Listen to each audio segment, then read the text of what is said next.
Hi guys, sorry to interrupt your viewing, but please subscribe to the channel and like this video. Thank you. My mother always made roast beef on Sundays, dry and overcooked like clockwork, the kind you chew for minutes and still wonder if it's safe to swallow. My dad would sit there with his napkin folded once and placed precisely on his lap like he was auditioning for a Norman Rockwell painting, while my brother Nate, golden boy Nate, would stretch out across the bench seat like he owned the house and half the state of Pennsylvania. I always thought maybe, just maybe, this Sunday dinner might go differently. Maybe they'd ask me about the short film I finished last week, or the comic book pitch I mailed to 3 indie publishers, or hell, maybe they'd just pretend to care for 10 damn minutes. But that night, with gravy thick like concrete and a silence so forced it pressed against my ears, they waited until I reached for the last dinner roll to destroy me. "We've made a decision," my mom said, tone flat like she was announcing a change in grocery store hours. She didn't look up from her plate. Neither did my father, which was worse. My stomach twisted, but I played dumb. What decision? It wasn't my birthday. Nobody had died, unless you counted my will to live. Dad cleared his throat like he was preparing for a sermon, and I swear to God, he even gave me a pitying little smile, like the kind dentists give before they drill into your jaw. "We've decided your college fund is going to Nate." For 3 seconds, I thought he was joking. I looked at my mom. She wasn't joking. Her fork clinked against the plate like a gavel. Nate, of course, didn't say anything. He just looked down, pretending to be embarrassed, while trying to hide the smug little crease in his lip. I felt my skin crawl. My chest started to tighten and my throat burned with that awful heat that comes right before the tears hit, and all I could say was, "What?" "We think it makes more sense," my mom added, still chewing like this was a casual conversation, not the moment my world fell apart. "He's going into engineering. Well, honey, you want to draw cartoons." She said it like it was a diagnosis. Like I'd told them I wanted to become a tree. Something laughable. Something sad. "And that doesn't deserve an education?" I asked, voice cracking mid-sentence like a teenager again, not the 18-year-old woman who'd been busting her ass drawing every day since kindergarten. They had seen me at that kitchen table sketching for hours, seen me stay up all night animating little clips on a busted old tablet. They saw it, but they never really looked. "You don't need a degree to doodle," my dad said with a little chuckle. "Be honest, Elle. You'll end up back here in 2 years, broke and pissed off, asking us to help pay your rent." That did it. Something inside me snapped, like a cracked windshield finally shattering. I pushed back from the table so hard my chair scraped the floor like a scream. My heart was thudding so hard I thought they might actually hear it. "You didn't even ask me," I said, standing there, my fists clenched at my sides like a boxer waiting for the bell. "You just gave it to him like I didn't matter." "You don't see the bigger picture," my mom said, raising her voice like that would make her more right. "You want to play? Nate wants to build something real." My voice dropped so low I almost didn't recognize it. "I've been building something real my whole damn life. You just never looked close enough to see it." Nate, ever the diplomat, finally chimed in. "Look, I didn't ask for it, Al." "It's not like I shut the hell up, Nate," I snapped, surprising even myself. "You're just happy to take what was never yours."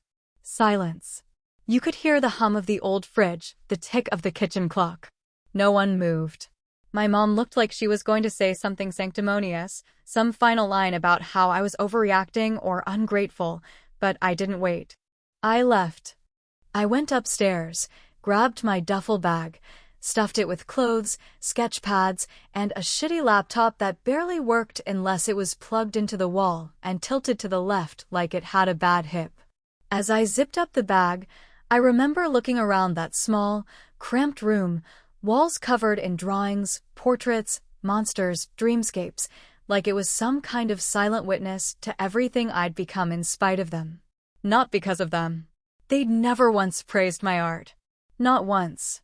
The one time I won a regional youth animation contest, my mom said, "That's cute," and then reminded me to do the dishes. I didn't say goodbye. I didn't need to. I walked right past the dinner table where they were still sitting, stunned into silence, and out the front door. The night air hit me like a slap, cold, bracing, perfect. I walked to the end of the street and didn't look back until I was waiting at the bus stop under a flickering street lamp, ticket in hand. One way to New York City. $68 in my wallet. No plan. Just the certainty that staying would have been the real failure. Funny how nobody stopped me. Not my mom. Not my dad. Not even Nate. That told me everything I needed to know about where I stood in that house. I wasn't their daughter. I was a failed investment. As the Greyhound pulled up and hissed open its doors, I climbed the steps like a convict being led to freedom. I took a window seat near the back and rested my head against the glass. The town I grew up in faded behind me, those same cracked sidewalks, same grocery store sign half-lit for years, same houses with peeling shutters and lives small enough to be suffocating. I didn't cry. Not then. That came later. But in that moment, I swore to myself, one day, they'd see my name somewhere so big, so public, they'd have to choke on every word they ever said. And I meant it. When the Greyhound pulled into Port Authority at 5:40 in the morning, it felt less like a destination and more like stepping onto another planet, one where no one knew my name, no one expected anything from me, and no one gave a damn whether I succeeded or failed. Which, all things considered, was exactly what I needed. I had $68, a beat-up backpack that smelled like old laundry detergent, and a dream that felt about as useful as a wet match in a thunderstorm. But it was mine, and for the first time in my life, I didn't owe a piece of it to anyone. I spent my first 6 months in New York living in a one-bedroom apartment with 3 roommates. That's about 120 square feet per person. I mean, it was practically a castle. Wait, no. I meant closet. God, math was never my strong suit. The apartment was up 3 flights of stairs with no elevator, no heat that worked reliably, and a kitchen so small that you could boil pasta and shower at the same time if you leaned far enough. But it was alive in a way my childhood home never was: messy, loud, unpredictable, and real. One of my roommates was a bartender who slept all day and screamed at her cat like it was a cheating ex. Another sold candles online and talked to her plants. The third? That was Maya. Maya had this kind of chaotic optimism that made you believe life might not be completely terrible. She was loud in a way that didn't demand attention, but just had it. The kind of person who'd dance in the middle of the street at midnight because the moon told her to, and somehow made it look cool instead of insane. She worked nights at a tattoo shop and spent her days editing indie films on an old Mac that made wheezing noises every time she rendered something longer than 30 seconds. We clicked immediately, not in some corny, soulmates kind of way, but in the way 2 stray dogs find comfort sleeping near each other during a storm. We didn't need to say much to understand each other. We were both running from something. I got a job at a coffee shop during the day, sweeping floors, burning my hands on milk steamers, and smiling at people who treated me like a vending machine that breathed. At night, I worked a few hours at a copy center, printing out resumes for people who seemed just as stuck as I felt. But when I got home, those hours from midnight to 3 a.m., that's when I lived. I'd sit cross-legged on my mattress on the floor, tablet in my lap, and draw until my fingers went numb. I uploaded comics to Reddit, posted doodles on Instagram, even tried to sell hand-drawn stickers for $5 a pop.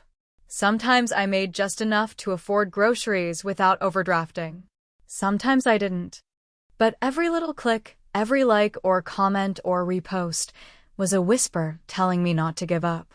3 months after moving in, I got a voicemail from my mom. It came while I was sketching a character design for a commission I wasn't even sure I'd get paid for. I let it play through on speaker while Maya watched with a bowl of cereal in her lap. "We saw your drawings on Facebook," my mom's voice began, sharp and tight, like she was holding back a sneeze or an insult. You look like you haven't eaten in weeks. This is exactly what we were afraid of. You can't live like this, Ellie. You need to come home. Stop playing pretend." I didn't listen to the rest. I deleted it mid-sentence. Didn't even flinch. Maya just raised her eyebrows and said, "Well, damn. That woman's got the emotional warmth of a snow cone." We laughed until our stomachs hurt. That was the first time in months I didn't feel like crying. Time passed in strange ways in that city. Some weeks felt like they were 50 hours long, every day blurring into the next. But I kept grinding, kept pushing out little pieces of myself into the world, hoping someone would notice. And someone finally did. It started with a message in my inbox from a guy named Luke, who ran a tiny indie game studio in Brooklyn. "Hey," it said, "we love your style. Would you be interested in designing characters for a new project? We can't pay much, but it's a real game. Let me know." I must have read that message 15 times before I responded.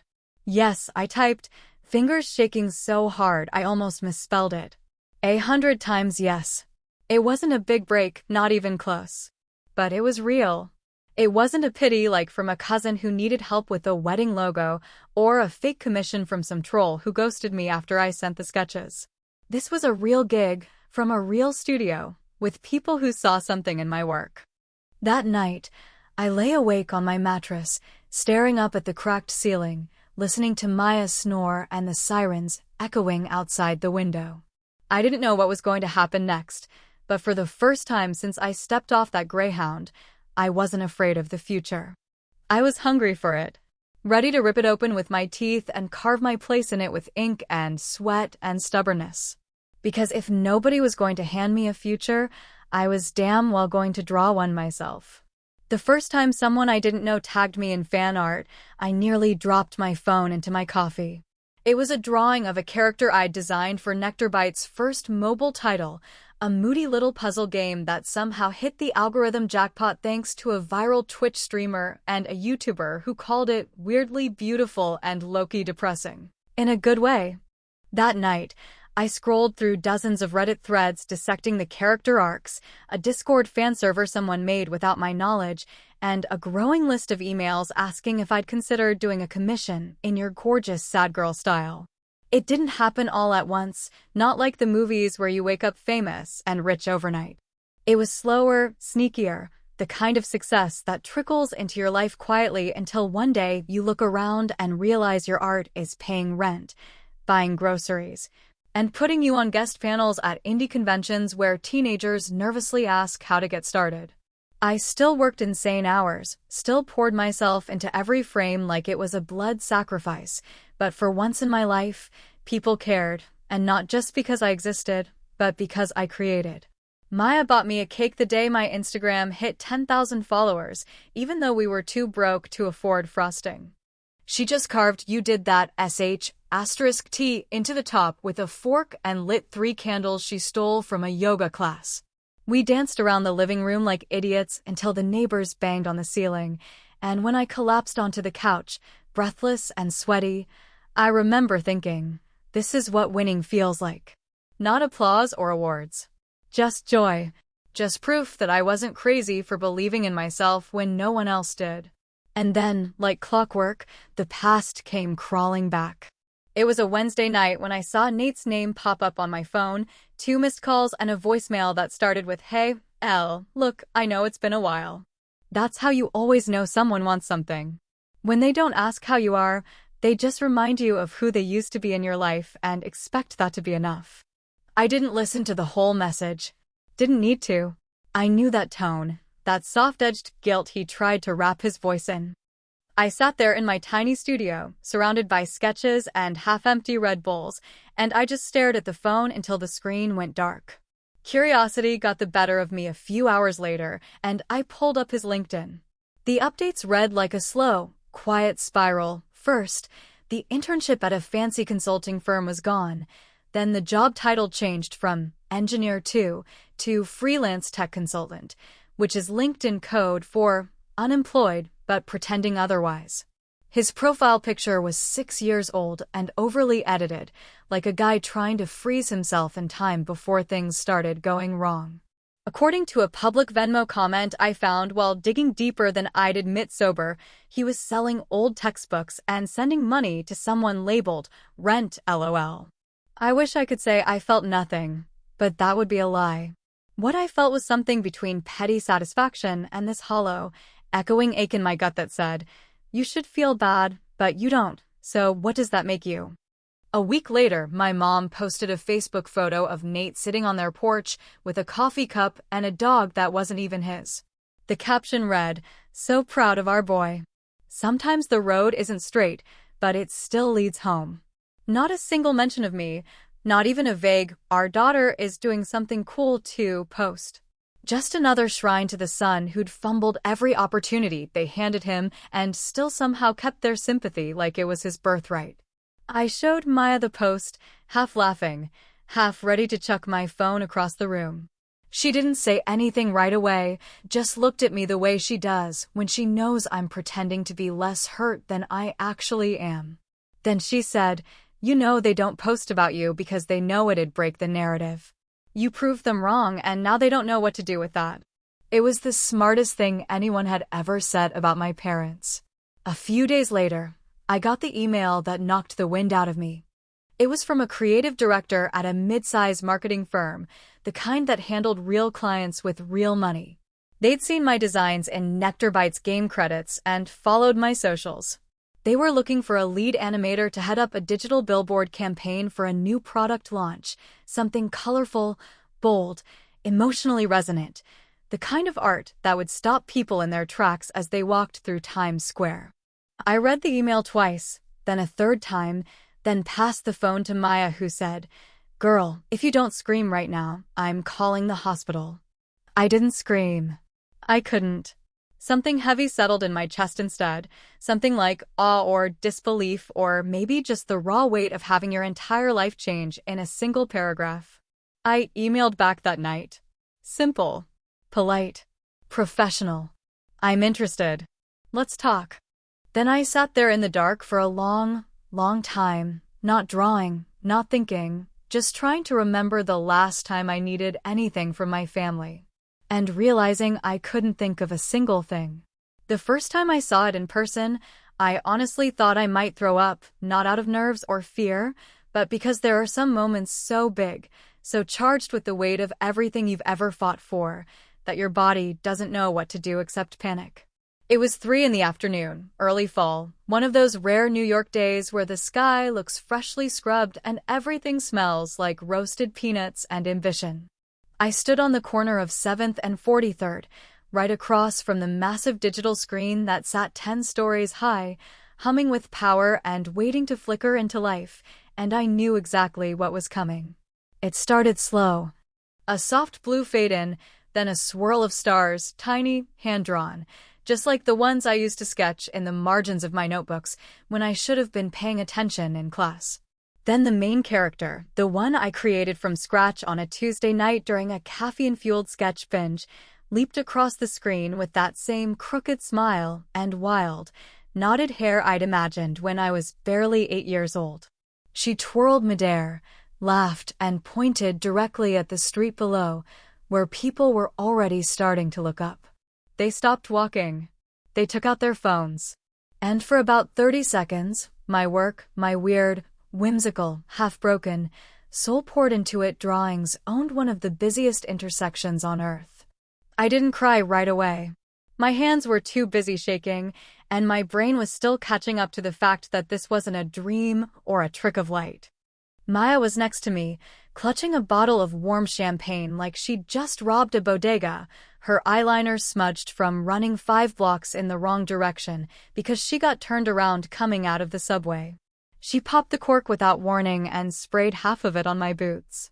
"You did it, bitch," she screamed, voice cracking, absolutely oblivious to the tourists who flinched at her volume. "You put a cartoon in the goddamn sky." I laughed so hard I almost dropped my phone, and then, finally, the tears came. Not big heaving sobs, just the soft, stunned kind of crying that hit me square in the chest like I'd swallowed something sharp. Because I remembered exactly where this all started. I remembered sitting on the floor of my childhood bedroom with a mechanical pencil and a stack of printer paper, sketching while my mom vacuumed right outside the door, yelling at me to do something useful with my Saturday instead of wasting it scribbling. I remembered being 7 years old, hunched over a cartoon I'd drawn of our dog wearing sunglasses, proudly holding it out at the dinner table while my dad barely looked up from the newspaper. I remembered the first time someone told me I'd never make money drawing stupid little pictures, and how I nodded like I agreed because I didn't know how to argue yet. And I remembered how it felt to leave that house with a trash bag full of clothes and $68 in my pocket, pretending I wasn't terrified. That ad ran every hour on the hour for 2 straight weeks. I went back every day, sometimes twice, just to watch people stop and stare. Nobody knew it was mine, not the way they knew names like Disney or Miyazaki or the famous guys with their polished studios and PR teams. But I knew. And Maya knew. And my younger self, wherever she was hiding inside me, she knew too. That night, after the rush died down and we'd toasted to my success with takeout and too much Prosecco, I came home to find the voicemail light blinking on my phone. Just once. A single message. Unknown number. But I didn't need caller ID to recognize that number. I'd memorized it the way you memorize the shape of a scar. I didn't press play. Not at first. I just stared at the blinking light, slow and steady like a heartbeat. I sat cross-legged on the floor of my apartment, surrounded by sketches, old coffee mugs, and a wall of sticky notes mapping out a new project I hadn't even told anyone about yet. And I waited. It blinked again. And again. I knew what it probably said. Or at least, what I hoped it didn't say. My mom never called unless there was a reason. Maybe something happened to Nate. Maybe she saw the ad. Maybe she was drunk, or grieving, or just finally ran out of people to blame for how things turned out. But a part of me, the part that still flinched when I heard vacuum cleaners or the clink of forks on dinner plates, didn't want to hear it. Because what if she sounded proud? What if she said she missed me? What if she said she was sorry? And what if I didn't want to forgive her? I made a cup of tea I didn't drink. I reread the email from the ad agency, the one that said they wanted to keep working with me long-term, maybe even talk about a feature project. I pet the neighbor's cat who wandered into my window and curled up like he owned the place. And all the while, that little red light kept blinking like it was daring me to open the past and poke around in its dusty corners. When I finally pressed play, my hand shook. Her voice was smaller than I remembered. Like a balloon someone had slowly let the air out of, all wheeze and apology. "Ellie," she said, and just hearing my name from her mouth made my stomach clench. I saw the billboard. "Your drawings they're beautiful." I don't know what else to say except I'm sorry. I know I was wrong. I know we hurt you. I thought Nate needed it more. I thought you'd be okay. Then, softly, almost like she was afraid I might hang up mid-message, she started crying. "I was wrong," she whispered. I was so wrong. And the message ended. I didn't call back. Not right away. But I sat there with the phone in my hand, heart thudding, and wondered, for the first time in 10 years, what kind of daughter I really wanted to be now. The voicemail didn't hit me all at once. It crept in, slow and sickly, like fog under a locked door, and even though I'd told myself I wouldn't care, that I'd built up enough armor to be bulletproof, there was something about the way my mother said my name this time that made the whole room feel smaller. "Ellie," she whispered like it was both a question and a wound. "I don't know how to start this, but Nate's in rehab. It's been a bad year. He lost his job, and then he lost a lot more. We didn't know what else to do. He asked about you." There was a pause long enough to make me think the message had ended, and then her voice came back, cracked and hoarse, like maybe she'd been crying before she dialed. Or maybe she hadn't cried at all in years and forgot how. We're not doing well, financially," she said, and I could hear her pride die with each syllable. "I know this isn't fair, calling you like this after everything, but I wanted you to know. We see you now. We were wrong. You were always more than we let ourselves believe. Please come home. Just for a visit. Please." That was the first time in 10 years my mother had asked for anything that wasn't thinly veiled as criticism. She didn't say sorry the way I wanted her to. There was no dramatic confession, no sobbing repentance, But it was something. A sliver. A crack in the cold steel that had been our relationship for as long as I could remember. But I didn't call her back. I didn't text. I didn't reply to the number with some passive-aggressive one-liner or even an emoji to let her know I'd heard her. Instead, I dug through my closet until I found the extra prints from the ad campaign, the high-res mock-ups they'd given me after the launch, the ones with perfect color balance and crisp lettering. I picked the biggest one. The image of my main character soaring through a night sky above a glowing, hand-drawn skyline, smiling like she had nothing to lose. Then I walked to the drugstore on the corner, bought the cheapest frame they had, $10, fake wood, already chipped in the corner, and slid the print inside. I didn't write a note. I didn't sign my name. I just packaged it in brown paper, scribbled the return address as unnecessary, and dropped it in the mailbox with a kind of casual cruelty I didn't know I was capable of until that moment. Let them hang it up. Let them look at it every day and wonder if that was their punishment or their reward. What I felt afterward wasn't joy, and it wasn't guilt. It was cleaner than both. I felt free. That night, I stayed up late drawing again, but not for a client or a deadline or even myself. I just wanted to draw. No strategy. No audience. I sketched the house I grew up in from memory, except this time I gave it big cartoon eyes and a silly little mouth, because even now, I couldn't help but soften the edges of the things that hurt me most. Then I drew a girl in a hoodie walking away from it with her middle finger up and a trail of sparkles behind her, because healing isn't always graceful, and sometimes revenge looks a lot like glitter and sarcasm. I remembered everything that night. Every time they told me I was wasting my time. Every time they looked at Nate like he was the sun and I was just the shadow it cast. Every time I aced an art class and they said, "Well, that's cute, but what's your backup plan?" Every holiday I spent alone. Every birthday they forgot. Every voicemail I deleted without listening. Every time I asked myself if I should have stayed, just a little longer, just to see if they'd ever learn how to love me without conditions. But most of all, I remembered how I survived. They didn't raise me with warmth, but they taught me how to burn. They didn't offer comfort, but they made me fight like hell for every inch of self-worth I own now. They didn't hand me the world, but they dared me to take it, and I did. Not in spite of them. Not because of them. But because I refused to become them. They taught me to survive by not loving me. I learned to live by never needing them. A few weeks later, I was riding the subway after a late-night meeting, one of those classic underground cars with peeling ads and fluorescent lights that flicker like they're on the verge of giving up. Across from me sat a little girl, maybe 10, with dark curls and a Hello Kitty notebook balanced on her knees. She was sketching a dragon with crooked wings and eyes too big for its head, and she bit her lip the same way I used to when I couldn't get the lines just right. When she caught me watching, she didn't flinch or shy away. She held up her notebook with this proud little grin that hit me like a punch to the chest. "He's not done yet," she said. "But he's gonna be awesome." I dug into my bag, pulled out a sticker I kept from the ad campaign, a glossy cutout of my main character doing a superhero pose, and handed it to her. "He already is," I said.